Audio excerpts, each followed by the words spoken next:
Orang sekarang tidak perlu lagi ada dialog, ada debat tentang agama Kristen Islam.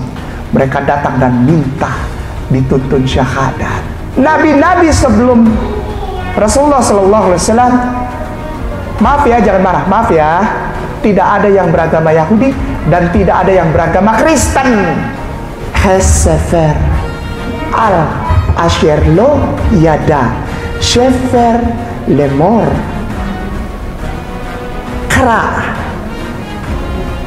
Ikra datang dengan kitab itu, lalu dibuka, ditunjukkan, baca. Lalu orang tersebut bilang, aku tidak bisa membaca, aku tidak dapat membaca. Saya tidak bilang itu Rasulullah, tapi kitab-kitab sebelumnya tidak pernah ada satu nabi pun sebelum Rasulullah yang buta huruf. Kenapa ada tulisan itu?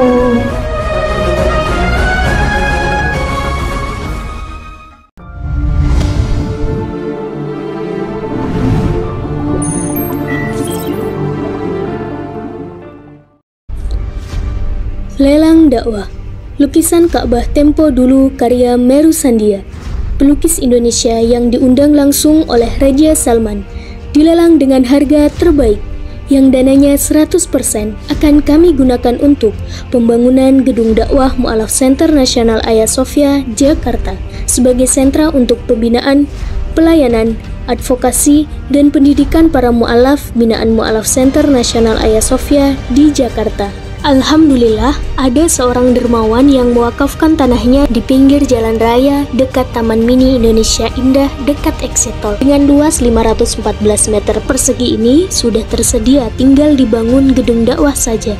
Lukisan ini dilelang dengan harga 9,5 juta saja untuk muslimin yang lebih dahulu menghubungi kami.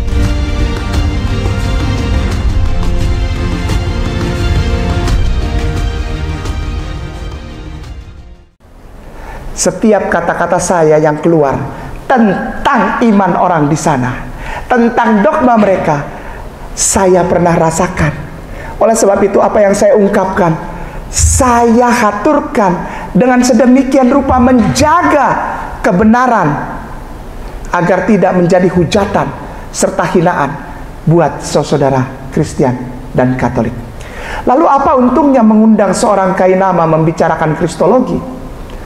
Karena selama ini yang menjadi masalah di Republik ini toleransi yang salah terhadap iman saudara Kristen dan Katolik.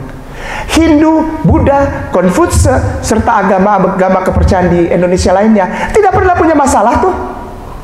Ada masalah, ada, tapi persentasenya kecil sekali. Kecil sekali. Wallahi, ada masalah, ada. Pergesekan, ada, tapi kecil sekali. Yang besar itu apa? Dengan saudara Kristen dan Katolik. Karena kedua agama di Indonesia ini, yaitu Islam dan agama Katolik serta Kristen, sama-sama mengklaim mereka adalah agama samawi, agama dari langit. Sementara saudara-saudara yang terhormat, muslimin wal muslimah yang punya jabatan tinggi di Jakarta dan Indonesia ini, mengiyakan hal itu. Padahal, maaf ya, jangan marah. Maaf, jangan marah. Kayak namanya ini ngomong apa pedas ya, Bang? Langsung ada yang bisik-bisik, jangan undang lagi. Bahaya ini orang. Alhamdulillah diundang sekali aja udah cukup buat kayak nama. Ingin menyampaikan kebenaran. Apa itu? Salah persepsi dan penempatan, kayak nama ulang ya. Dengan segala rasa hormat, salah persepsi dan penempatan terhadap kata toleransi di Indonesia. Toleransi itu harus mengucapkan selamat Natal. Toleransi itu harus mengucapkan selamat Paskah. Toleransi itu harus begini, harus begitu. Yang semuanya ternyata tidak ada bahkan di agama Kristen dan Katolik sendiri. Contoh, mari kita mulai. Tema hari ini sangat berpautan erat dengan Al-Baqarah 1-5. Tidak ada keraguan di dalamnya. Tidak ada keraguan, ya Allah, aku beriman. Tidak ada keraguan. Semua yang disebutkan dari Al-Quranul Karim ini, dari surat pembuka Al-Fatihah, Ummul Surah, ibunda surat-suratnya, sampai surat terakhir Qul a'udzu birabbin nas, malikin nas, ilahin nas, min syarril waswasil khannas, allati yuwaswisu fi sudurin nas minal jinnati wan nas. Sadaqallahul adzim. Sampai di situ tidak ada keraguan, tidak ada yang meleset. Semua tepat dan bisa dijadikan pegangan hidup dari mulai zaman sebelum Rasulullah, pada zaman Rasulullah, sampai sesudah Rasulullah, dan bahkan sampai akhir zaman. Ini mu'alaf nih, kelakuan mu'alaf nih Ustaz Afwan ya. Mu'alaf itu saya Kainama nih ya, tidak timbang-timbang. Saya sering bertemu dengan muslimin atau muslimah di Jakarta ya, ngaji, ayat Al-Quran ditimbang. Kita lihat dari sini, kita lihat dari sini, kita lihat dari etimologi. Terima, ini kebenaran. Ayolah. Siapa antum berani timbang-timbang ayat Quran? Antum siapa? Antum siapa? Hah? Jibril aja nggak berani korek satu titik iota pun dari Al-Quranul Karim. Sampai ada yang saya aneh itu, Muslim bilang ayat Al-Quran salah, kata ini salah, telah dirubah, telah direvisi pada tahun 1924 di Kairo. Profesor, dan saya Kainama tidak bisa berbuat apa-apa. Lalu ada orang Muslim bilang, udahlah Kainama, biasa aja, jangan terlalu lama gaul di Petamburan, kamu jadi radikal. Enggak, saya ke Petamburan tuh bukan untuk menimba ilmu, saya cari makan. Karena biasanya kalau datang Habibuna pulang, datang nggak ngomong nggak apa, datang saya cium beliau, terus saya duduk, beliau terima tamu, terus pulangnya kayak bawa beras ya, ini bawa madu buat Atta, udah itu aja. Wallahi. Ketika 2017, saya bukan menginap atau mampir di rumah beliau, saya tinggal di rumah beliau di Mekah. Banyak orang berubah terhadap Kainama setelah tahu bahwa Kainama dekat dengan orang-orang seperti ini. Dibilang Kainama anti pemerintah, nggak ada hubungannya. Kainama cuma seorang mualaf yang ingin menyampaikan berita sukacita. Karena saya Kainama adalah orang yang menerima hadiah yang terindah, the greatest gift of all. Apa? Lidahnya dan bibirnya bisa mengucapkan asyhadu alla ilaha illallah wa asyhadu anna Muhammadar Rasulullah, dan menyampaikan bahwa tidak pernah ada nabi yang tidak muslim. Ini temanya. Kita berkeliling, ngobrol sama bule, sama Rusia, sama Cina, Korea, Jepang, Afrikan. Wah, banyak juga Afrika yang syahadat setelah ngobrol sama Kainama. Kainama paling senang ngobrol sama orang Afrika yang minta dialog tentang Islam. Kenapa? Saya bersyukur sama Allah, masih ada yang lebih hitam dari saya. Pantai Gading, Nigeria, Zimbabwe, Kongo, dan ada satu yang, maaf ya Ustazah, hitamnya tuh mutlak gitu loh, nggak bisa dicak lagi, hitam mutlak, dibilangnya imut, hitamnya mutlak. Uganda. Saya pikir, Allah terima kasih engkau lahirkan aku dengan kulit Ambon, karena ternyata aku di daerah dia, aku jadi yang paling putih gitu.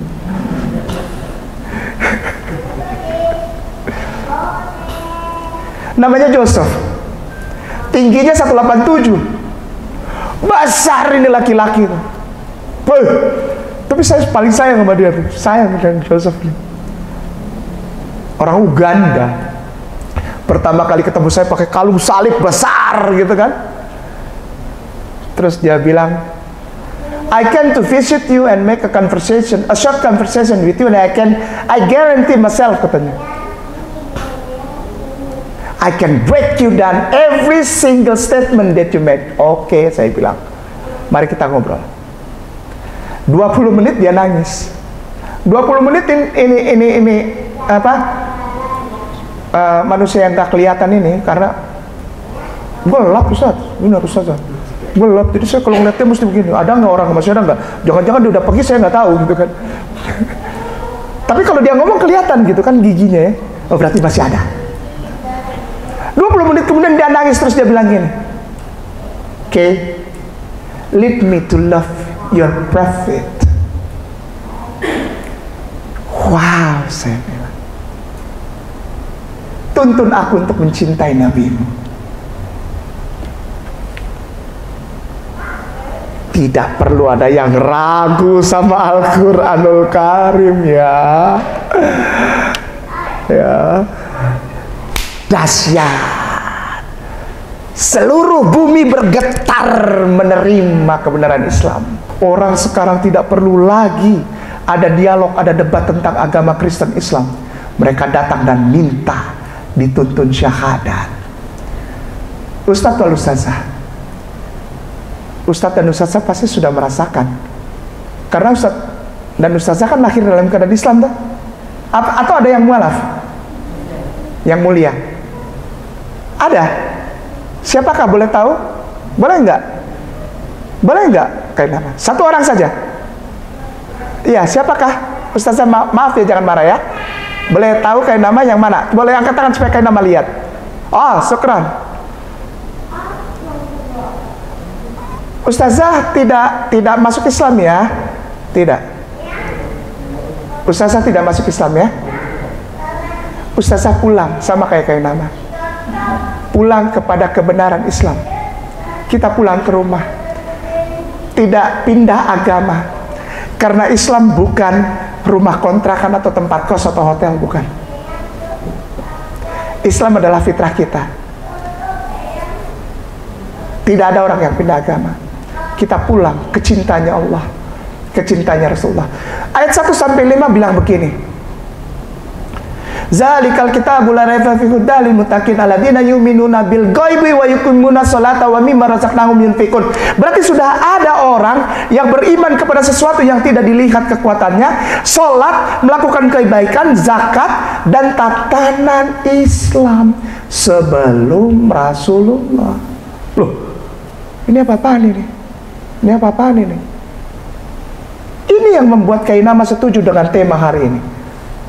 Nabi-nabi sebelum Rasulullah Sallallahu Alaihi Wasallam, maaf ya, jangan marah, maaf ya, tidak ada yang beragama Yahudi dan tidak ada yang beragama Kristen. Dari mulai Noah dengan Sheba, Misfot bin Noahnya, lalu Abraham Avenu dengan sistem kepatuhannya, lalu Moshe Rabenu dengan Torahnya, lalu Melech David Rabenu dengan Mismurnya, dengan Tehillimnya, dengan Mazmurnya, dengan Mazmur itu apa? Zaburnya. Sampai yang terakhir, si ganteng gondrong ini, tampan, baik hati, lemah lembut, namanya Isa ibnu Maryam, Isa al-Masihu, Isa Hamasi, Yeshua Hamasiyah, dengan Injilnya. Tidak ada yang beragama di luar Islam. Semuanya Islam dan semuanya membawa kitab dengan nama masing-masing yang keseluruhannya secara merata disebutkan sebagai perwakilan Al-Quran di zaman sebelum Rasulullah. Sekali lagi, kitab Torah, Zabur, Injil sebenarnya adalah Al-Quran untuk zaman mereka sampai kedatangan Al-Quran yang menyempurnakan ketika kedatangan Rasulullah Sallallahu Alaihi Wasallam. Buktinya, mari kita mulai. Bismillah. Bisa dibantu apa ya? HP ya, nanti keliling ya. Baik ya, Ustadz bisa ya? Bisa ya, baik.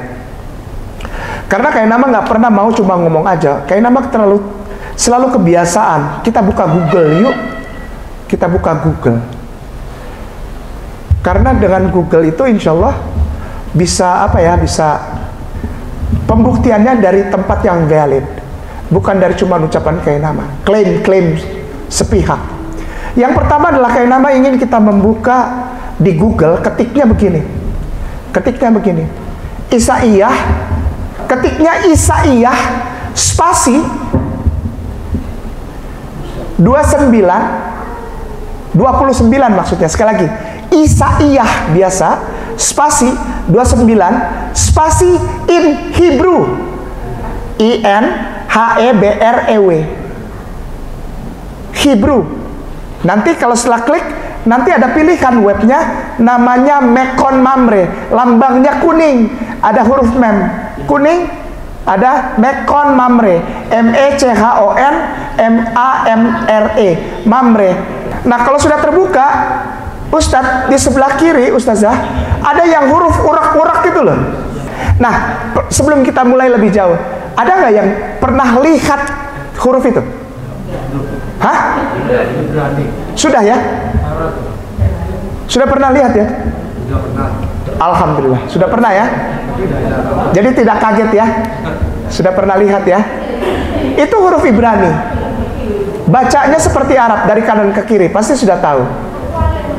Karena waktu itu saya diberitahu bahwa Moreh Menachem pernah datang ke sini juga. Sebelah kanannya itu huruf bahasa Inggris, huruf biasa.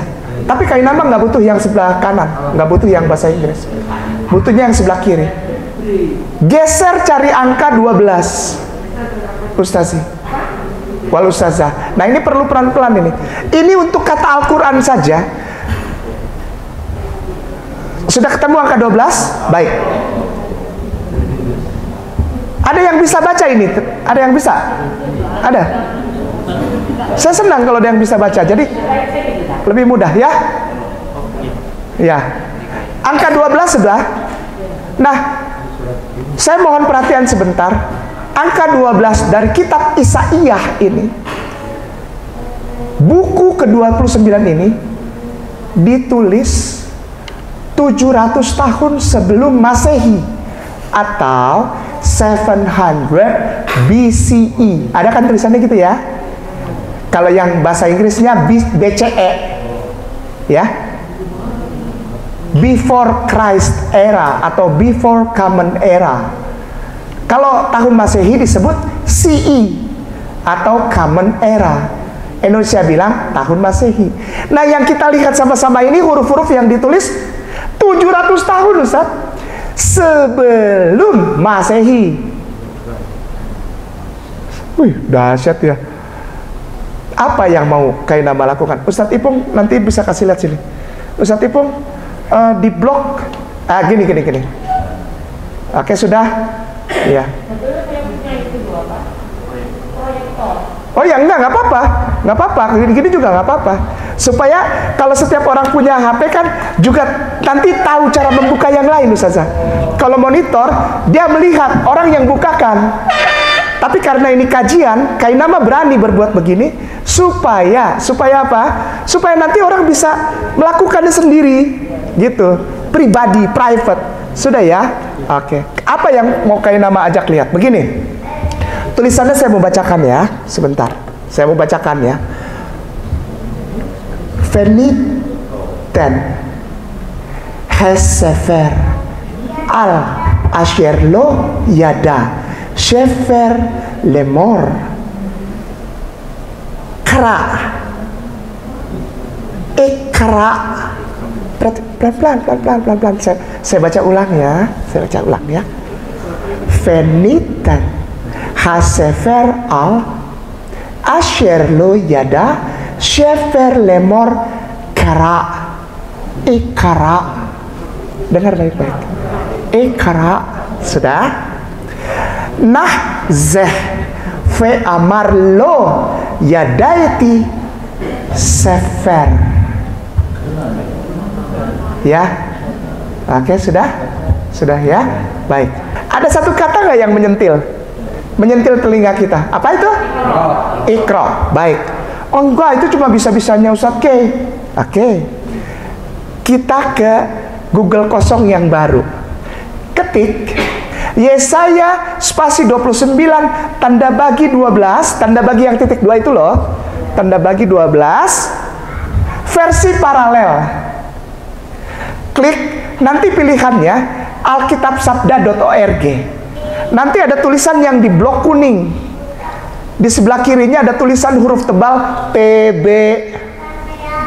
Ya toh? Sudah? Sudah ada yang dapat? Ustazi? Sudah, alhamdulillah.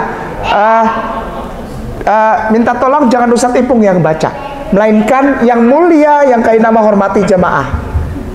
Silakan, salah satu orang. Ustaz, ya. Silakan Tuan Guru. Dan apabila kitab itu diberikan kepada seorang yang tidak dapat membaca dengan mengatakan, baiklah baca ini, maka ia akan menjawab, aku tidak dapat membaca. Betul? Iya. Itu kan sama dengan Al-Quran Muhammad Rasulullah. Saya nggak bilang gitu ya, Bunda. Tapi Bunda tadi baca, ketika kitab itu diberikan kepada seorang yang tidak dapat membaca, dengan berkata, baca. Yang tadi saya ulang bahasa Ibrani tuh, Iqra. Itu bahasa Ibrani. Lalu orang tersebut yang didatangi oleh, dalam kitab itu Gabriel, bahasanya tinggi ya. Gabriel datang dengan kitab itu, lalu dibuka, ditunjukkan, baca. Lalu orang tersebut bilang, aku tidak bisa membaca.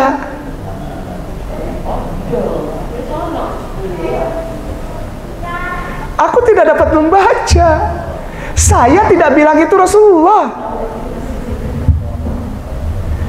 Tapi kitab-kitab sebelumnya dari kitab-kitab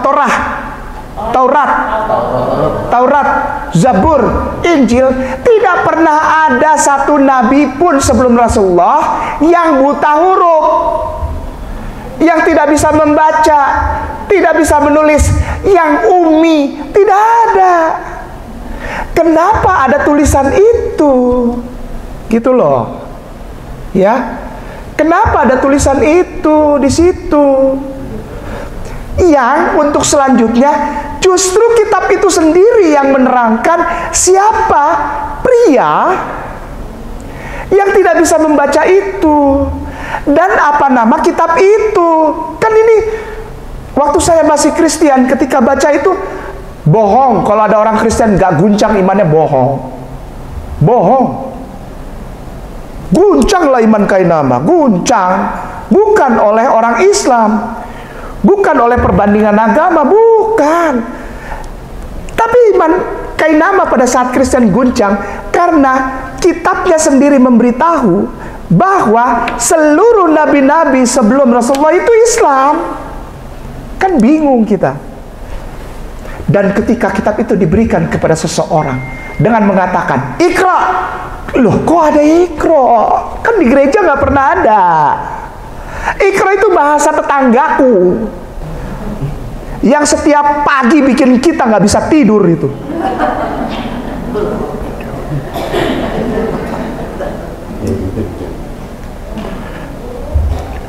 Saya dulu sebelum syahadat, saya tinggal di Kota Madya, Bogor. Kalau sekarang Kabupaten Bogor ya Bunda.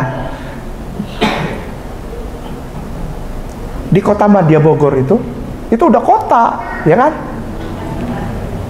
Daerah saya tinggal itu, rumahnya itu jaraknya sekitar 0,5 kilo dari masjid.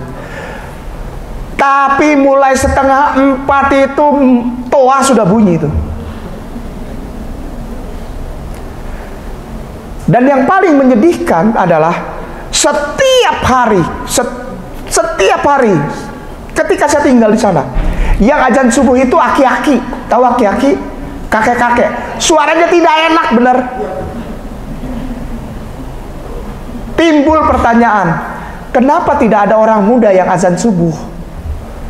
Supaya suaranya lebih merdu. Supaya orang Kristen seperti saya waktu itu juga ikut bangun dan menerima berkat Tuhan. Karena di dalam Bible pun ditulis berkat Tuhan itu diturunkan oleh malaikat pada saat fajar. menjelang fajar. Dikasih tahu dalam bahasa Ibrani. Berkat Tuhan mari itu Afwan. Ustazah dulu Kristen. Berarti tahu lagu ini ya. Berkat Tuhan mari hitunglah, kau kan kagum oleh hasilnya. Berkat Tuhan mari hitunglah, kau niscaya kagum oleh kasihnya. Saya percaya itu ketika saya masih Kristen, turunnya itu subuh, masih gelap, menjelang merahnya langit merah gitu, Ustaz. Apa enggak ada yang azan itu anak-anak muda sehingga dengan suara yang indah? Kenapa harus suara Allahu Akbar, Allahu Akbar? Paling kasihan ketika sampai kepada yang disuarakan adalah as-salatu khairum minan num. Ini orang minum apa pagi-pagi? Terganggu kuping orang Kristen. Karena apa? Karena yang setia di masjid dan musola biasanya yang udah tua-tua, yang muda-muda di kafe,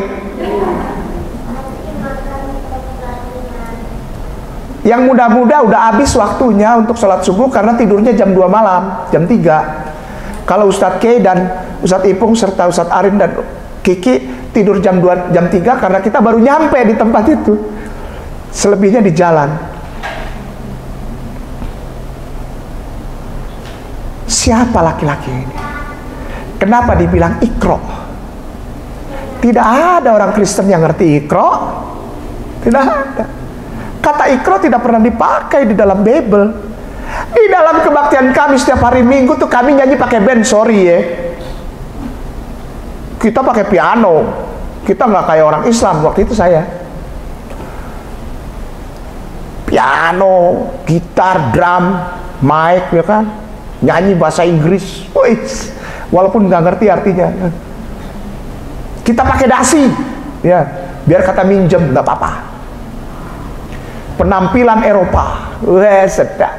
Mati aja kita dipeti pakai jas. Padahal Yesusnya dikafani. Ini siapa nih yang dikasih ikro?